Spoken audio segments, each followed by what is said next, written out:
de la psychologie. C'est ici qu'il faut traiter de cette science mal définie, car elle est dialectique dans toutes ses parties. L'une qui traite de l'âme et d'une vie après la mort est bien clairement métaphysique, mais l'autre qui traite de nos pensées et de nos affections en se fondant sur l'expérience est dominée par les mots bien plus qu'on ne croit.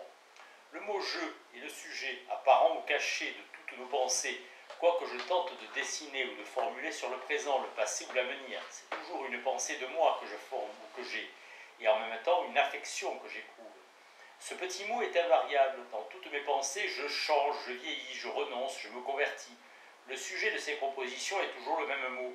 Ainsi, la proposition « je ne suis plus moi, je suis autre » se détruit elle-même.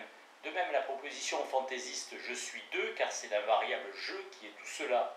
D'après cette logique si naturelle, la proposition « je n'existe pas » est impossible.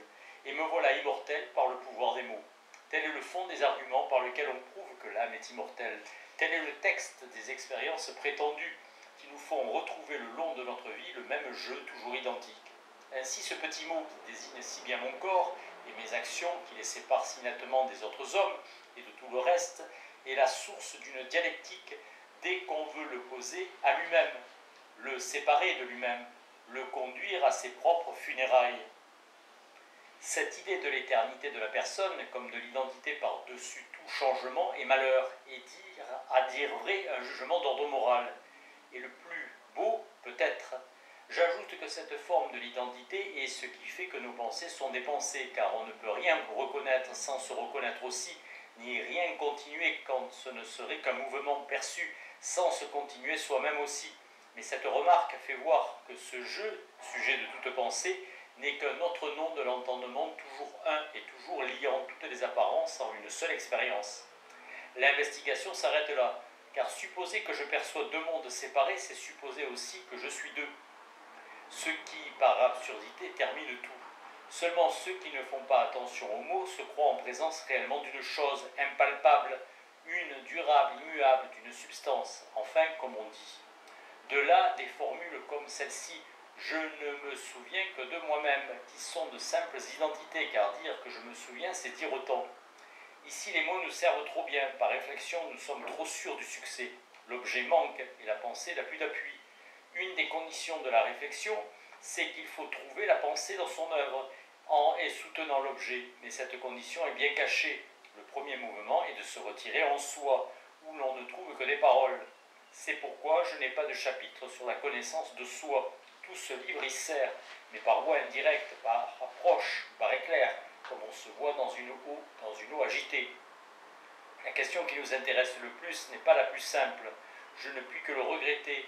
En dépit de ce jeu qui ne change point, ce n'est pas un petit travail que de rester soi.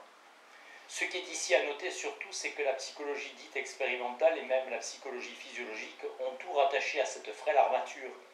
Il n'est point peut-être de méprise plus instructive que celle-là. Le moi n'est qu'une collection d'états de conscience. Cette formule de Hume fait voir les limites de cet esprit, si vigoureux pour détruire, si naïf dès qu'il rebâtit. Car ne dirait-on pas que les états de conscience se promènent comme des choses?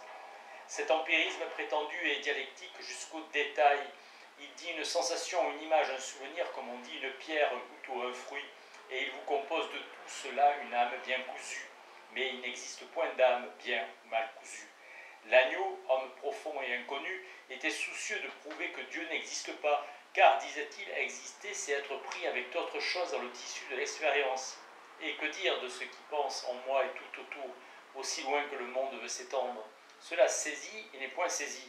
Toujours est-il qu'une mécanique ingénieuse peut bien remuer comme une fourmi, mais non penser. Encore bien moins peut-on dire que les parties de cette machine seront perception, mémoire, sentiment.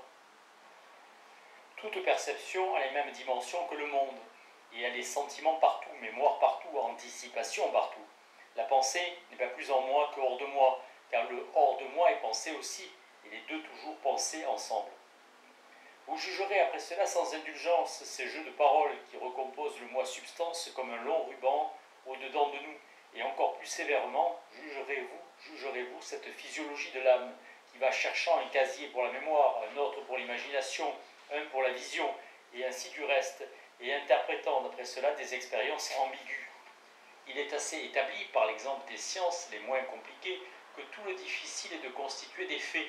Le cerveau pensant est ainsi modelé d'après l'âme pensante et à son image, et ce beau travail nous ramènerait à l'âme voyageuse, si les spirites étaient plus adroits. Mais laissons ce matérialisme sans géométrie. Il est bon de savoir que l'étude de ce que l'on nomme les maladies du moi a perdu beaucoup de son intérêt, et cela d'après une critique serrée des réponses du malade. Un psychiatre y reconnaît aisément les signes de la démence, ce qui frappe de suspicion toutes les réponses du malade. Ainsi, la psychologie expérimentale n'a pas avancé sur ce point autant qu'elle espérait. La personnalité, une description mal ordonnée, manque ici son objet, par la richesse et variété du contenu. Une colère que j'ai, c'est moi, et l'opinion que j'ai de cette colère, c'est encore moi. Mais autrement, ma profession ou ma fonction, qui discipline toujours un peu l'humeur et dissimule souvent le caractère, c'est encore moi. Il n'est pas indifférent que je sois paysan, ouvrier ou commerçant, cantonnier, geôlier ou préfet. Finalement, dans un homme complet, tout cela que je viens de dire sommairement et non seulement connu, mais jugé et surmonté, soit que, méprisant ma fonction, je la subordonne à des maximes proprement humaines, soit qu'au contraire je décide de faire céder tout devant le devoir d'obéir, soit que considérant l'une et l'autre vie comme des costumes de politesse, je fasse amitié plus profonde avec ce moi aimant, souffrant et inquiet, que je suis seul à connaître, et que je ne veux point subordonner, soit qu'enfin, comme il arrive, je ne veuille me reconnaître qu'en des mouvements vifs et capricieux, ce qui est une manière de rester enfant. Toujours est-il que ce jugement supérieur par lequel je réforme, je redresse, ou je diminue quelque élément de ma propre vie, est bien de moi aussi. Il faut même dire que ce refus de vivre naturellement et spontanément, et l'idée qu'il dépend de moi de m'accepter, de me refuser ou de me réformer, est justement ce qui achève la personne, par la conscience que j'en prends dans cette opposition, dans ce refus, dans ce jugement. Là se trouve le secret de toute investigation, même descriptive, concernant la conscience de soi, car celui qui cède tout à fait à la peur ne sait plus qu'il a peur. Et on ne se connaît que dans le moment où l'on se redresse, ce que le sens vulgaire du mot conscience exprime fortement. Mais afin d'aider l'attention descriptive devant ce mouvement toujours ascensionnel, familier à l'homme le plus simple, je crois utile de marquer ici des degrés, afin de tracer comme une esquisse ou un canon de l'homme moyen, d'après quoi chacun pourra ensuite remarquer des différences et approcher un peu de l'individu. C'est la faute ordinaire des apprentis qui commencent par décrire, sans avoir dressé un tableau convenable des mots que l'usage leur offre. Et le paradoxe de l'art de penser, qui est qu'il faut aller de l'idée au fait, se retrouve dans l'art d'écrire, puisqu'il faut exprimer l'individuel dans le langage commun. Et ces maximes seront plus claires par l'application. Je propose d'appeler humeur ce qui est proprement biologique. J'entends la forme, la vigueur, le tempérament, l'âge et en même temps les actions du milieu qui modifient tout cela, comme climat et régime. Ceux qui y portent quelque attention sont souvent disposés à croire que l'humeur est tout l'homme, mais je ne m'engage pas volontiers en ces chemins de dialectique, car le langage commun m'avertit qu'il y a autre chose à dire de l'homme, et quand je dis que la volonté c'est l'humeur, je trouve une notion au lieu de deux qui me sont proposées. Or, c'est une bonne règle de sagesse de suivre ce préjugé que des mots différents signalent toujours une variété réelle, et en bref, qu'il n'y a point la moindre erreur dans le vocabulaire commun. Je ne vois point d'autres règles assurées en des matières où tout est vraisemblable et tout contestable. J'appellerai caractère l'humeur reconnue et jugée comme telle, ce qui ne veut point dire que le caractère ne soit rien de plus que l'humeur, car d'un côté le caractère est toujours une humeur simplifiée et dont les vraies causes sont fort mal connues. Un homme peut savoir qu'il est jaloux et ne pas bien savoir en quoi cette disposition dépend du tempérament, du climat et même du régime.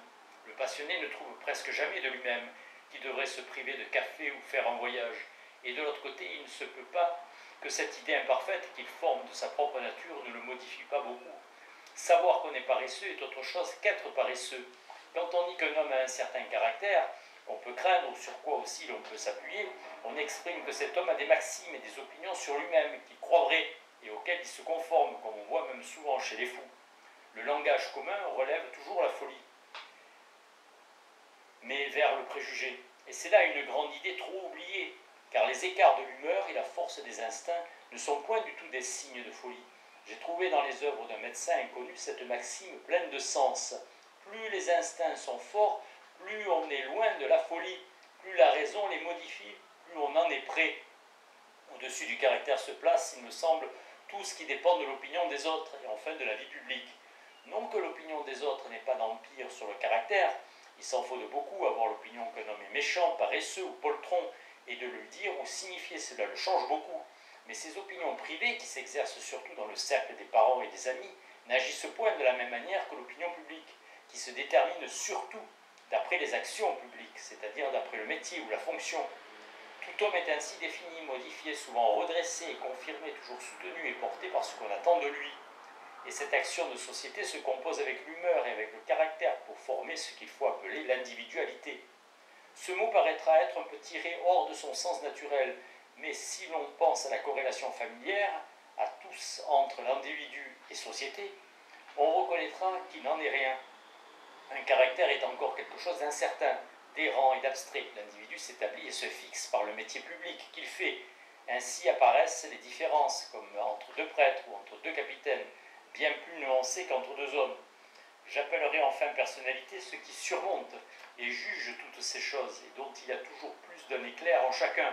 Je ferai seulement cette remarque: une personnalité forte incorpore au lieu de nier. D'où je conjecture d'abord qu'il n'y a point de personnalité forte si l'humeur ne se montre encore dans les pensées. L'originalité se trouve là, et cette parcelle de génie sans laquelle il n'est point d'homme. Cherchez autour de vous des exemples, ils ne manqueront pas. Mais je conjecture aussi que nul ne peut s'élever directement de l'humeur à la personnalité, en ceux auxquels manquerait le caractère. Au reste, dominé, la personne serait comme sauvage, sans scrupules, ni finesse, ni retenue. Mais ceux qui, faute d'un métier ou d'une fonction, travailleraient directement sur leur humeur et sur leur caractère manqueront toujours d'assiette ou d'armature, et même avec une forte volonté, manqueront souvent de consistance. J'appelle série une suite de mots bien ordonnés d'après leur sens usuel, c'est-à-dire de façon qu'on retrouve le même rapport de contenant à contenu, de supérieur à inférieur, de pensée à nature, entre un terme et son voisin. Comte nous a laissé une série de sciences fondamentales qui donnent occasion à beaucoup de belles remarques, sans compter celles que lui-même a faites et qui tiennent en si gros volume. Et ce qui est un signe favorable, la série des 4 termes humeur, caractère, individualité, personnalité y correspondent assez exactement, car l'humeur est biologique, le caractère est psychologique, l'individualité est sociologique et la personnalité est morale. Or, le biologique est subordonné au physique et au chimique, autant que le supérieur dépend de l'inférieur, précisément les mouvements de l'humeur. La structure, la santé sont dans la dépendance du milieu, qui est mécanique, physique ou chimique. Quant au psychologique, que Comte a voulu trop confondre avec le biologique, il s'intercale de toute façon entre le biologique et le sociologique. Notre série se trouve donc solidement appuyée. Peut-être ces tableaux bien ordonnés feront-ils aux penseurs des preuves d'un tout autre genre que les preuves dialectiques, seules recherchées jusqu'à présent des questions qui sont ainsi livrées aux disputeurs. Et ces vaines difficultés résultent de ce que l'on croit, qu'il y a des idées vraies ou fausses, au lieu que les idées ne sont que des moyens. Une idée ne vaut qu'autant qu'elle aide à saisir le vrai de chaque chose. Et cette marche de l'abstrait au concret que le moindre arpenteur applique reste ignorée des discoureurs, formés à autre genre de preuves par les exercices du prétoire. Pensons donc sur notre série, en remarquant que l'ordre des termes y correspond à la dignité croissante. L'humeur n'est qu'animale si elle ne prend forme dans un caractère. Il n'y a guère que de l'humeur chez un tout petit enfant. Le caractère et l'humeur pensée est donc quelque chose de plus que l'humeur, car ce n'est pas peu de choses de juger au sujet de soi-même que l'on est, que l'on sera jaloux, vindicatif, triste ou poltron. Ainsi le caractère réagit déjà sur l'humeur. Toutefois le caractère retombe à l'humeur s'il n'est soutenu et comme sacré, c'est le mot propre, par la fonction sociale. Ainsi d'un côté, l'inférieur porte le supérieur en ce sens qu'il lui donne contenu et matière, mais c'est le supérieur qui donne à l'inférieur forme et consistance. Un homme isolé, tel qu'on a voulu peindre Robinson, n'est même plus un homme. J'ai vu dans Darwin qu'un naufragé retrouvé dans une île, après 2 ou 3 ans, ressemble plus à un animal qu'à un homme. Seulement considérons des cas plus ordinaires et mieux observables. Un homme qui est trop peu engagé dans les actions et réactions de société peut avoir un caractère. Il est même borné là, mais dans ce continu à laisser de notre personne au-dessus d'elle-même, qui ne dépasse plus et retombe et redescend, parce que le mécanisme extérieur le guette toujours et le reprend. Comparé à ce sujet, Gobseck et Grandet dans Balzac, je ne puis proposer que des exemples de ce genre, communs à tous les observateurs de bonne volonté, mais ils nous approchent même des individus véritables. Gobseck vit seul, méprise tout et finit comme un sauvage dans Paris.